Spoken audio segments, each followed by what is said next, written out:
তাঁত শিল্প সমৃদ্ধ জেলা সিরাজগঞ্জ। ভোরের আলো ফোটার সঙ্গে সঙ্গেই তাঁত যন্ত্রের খটখট শব্দে মুখর থাকে এখানকার পল্লীগুলো।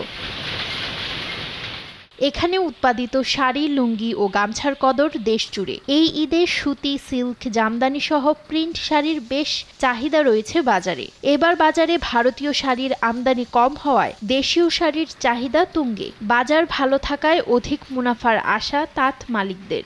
একটা প্রস্তুতি নিয়ে থাকি, সে যে প্রস্তুতি ঠিকই আছে, কিন্তু কাপড়ে এখন আমাদের সেলও ভালো আছে। এই মুহূর্তে পাইকারি বাজার এখন সামনে সর্বশেষ 2 রোজার মধ্যে ভালো বিক্রি হয়, তাহলে আমরা মনে করব যে আমাদের ব্যবসাটা ভালো হয়েছে। তবে ঈদের বাজার ভালো থাকলেও ভালো নেই তাঁত শ্রমিকরা। মানুষের বেতন যেখানে দিন দিন বাড়ে, তাঁত শ্রমিকদের বেতন 300 টাকা থেকে কমে এখন শাড়ি প্রতি 150-তে নেমেছে। তাই দিনরাত পরিশ্রম করেও সংসার চালাতে খেতে হচ্ছে হিমশিম। যে কাপড়টা আগে 300 টাকা মজুরি ছিল, এখন 150 টাকা 200 টাকা হয়ে গেছে। এর কারণে শ্রমিকও খুব বেশি পাওয়া যায় না। এদিকে রং ও সুতা সহ তাঁত উপকরণের বাজার নিয়ন্ত্রণ করার জন্য বস্ত্র মন্ত্রণালয়ের প্রতি আহ্বান জানিয়েছে সিরাজগঞ্জ চেম্বার অব কমার্স। যদি রঙের দাম এবং সুতার দাম একটা নির্দিষ্ট ইয়ের মধ্যে রাখা যায়, আওতার মধ্যে রাখা যায়, তাহলে আমাদের সিরাজগঞ্জের তাঁতিরা আরো লাভবান হবে, আরো কাপড় ভালো উৎপাদন করতে পারবে।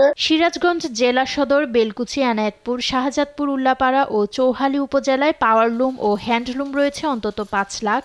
জেলার অর্থনৈতিক চালিকা শক্তির অন্যতম এই শিল্পের সঙ্গে সরাসরি যুক্ত রয়েছেন অন্তত 13 লাখ মানুষ। ফলে এই ঐতিহ্যপূর্ণ শিল্পকে টিকিয়ে রাখতে তাঁত শ্রমিকদের যথাযথ মূল্যায়ন করতে হবে বলছেন সংশ্লিষ্টরা। নিউজ ডেস্ক, দেশ টিভি।